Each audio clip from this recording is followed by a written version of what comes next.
Hello friends, एक बार फिर आप सभी का स्वागत है हमारे चैनल आध्यात्म सरोवर में।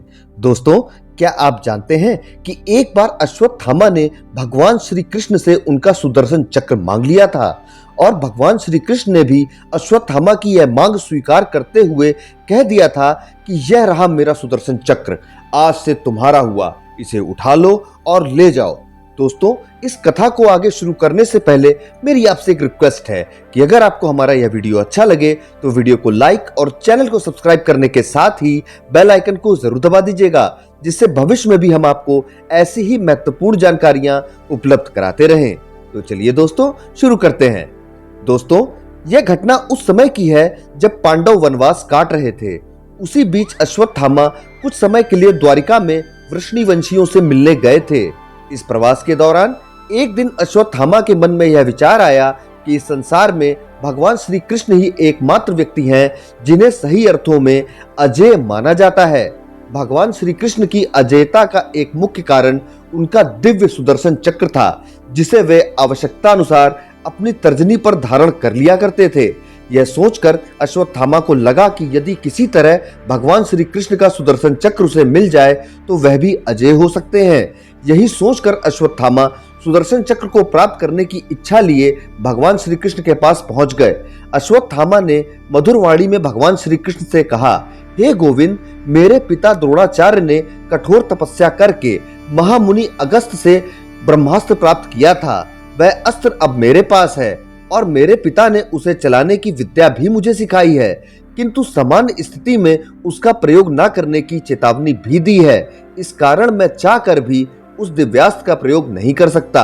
मेरे पास वह ब्रह्मास्त्र होने का कोई लाभ नहीं है।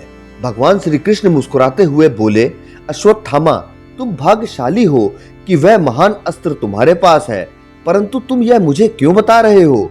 इस पर अश्वत्थामा ने भगवान श्री कृष्ण से अपने मन की बात कह डाली। वे बोले, माधव, आपके पास अनेक दिव्यास्त्र हैं जिनकी सहायता से आप शत्रु को सरलता से पराजित कर सकते हैं। मेरी इच्छा है कि आप उन अस्त्रों में से अपना सुदर्शन चक्र मुझे दे दीजिए और उसके बदले में यदि आप चाहें तो मैं आपको ब्रह्मास्त्र दे सकता हूं। यह सुनकर भगवान श्री कृष्ण के चेहरे के भाव गंभीर हो गए थे, लेकिन अगले ही पल वे फिर मुस्कुराए।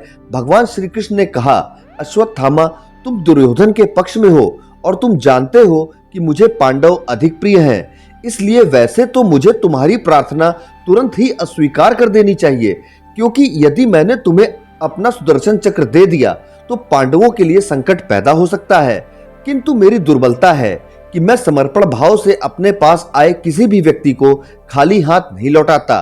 भगवान श्री कृष्ण ने अपने चक्र की ओर संकेत करते हुए कहा, यह रहा मेरा सुदर्शन चक्र, आज से यह तुम्हारा हुआ, इसे उठा लो और ले जाओ। अश्वत्थामा प्रसन्न हो गया। वह चक्र को उठाने लगा, परंतु चक्र इतना भारी था कि अश्वत्थामा से हिला तक नहीं। अश्वत्थामा ने अपना पूरा जोर लगा दिया। उसके माथे से पसीना टपकने लगा और उसका चेहरा लाल हो गया, किंतु सुदर्शन चक्र टस से मस नहीं हुआ। अब अश्वत्थामा लज्जित महसूस कर रहा था। वह निराश होकर पीछे हट गया और नजर झुकाए भगवान श्री कृष्ण के सामने खड़ा रहा। तब भगवान श्री कृष्ण बोले, अश्वत्थामा, मैंने 12 वर्षों तक कठोर ब्रह्मचर्य व्रत का पालन करने के उपरांत इस सुदर्शन चक्र को प्राप्त किया है और यही कारण है कि यह तुमसे हिला तक नहीं।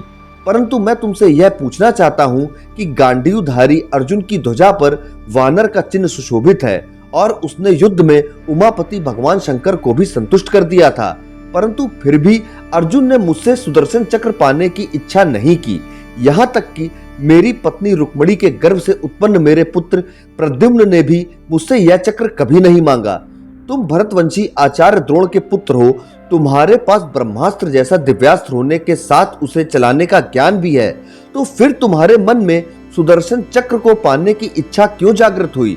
तुम यह चक्र लेकर किसे पराजित करना चाहते थे? अश्वत्थामा अपनी असमर्थता पर लज्जित था।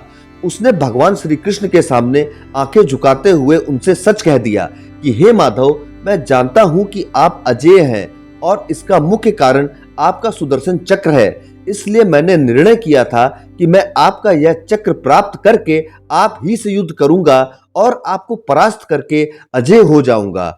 मुझे क्षमा कर दीजिए। यह कहकर अश्वत्थामा ने भगवान श्री कृष्ण को प्रणाम किया और हस्तिनापुर लौट गया। दोस्तों, आपको हमारा यह वीडियो कैसा लगा कमेंट बॉक्स में जरूर बताएं। धन्यवाद।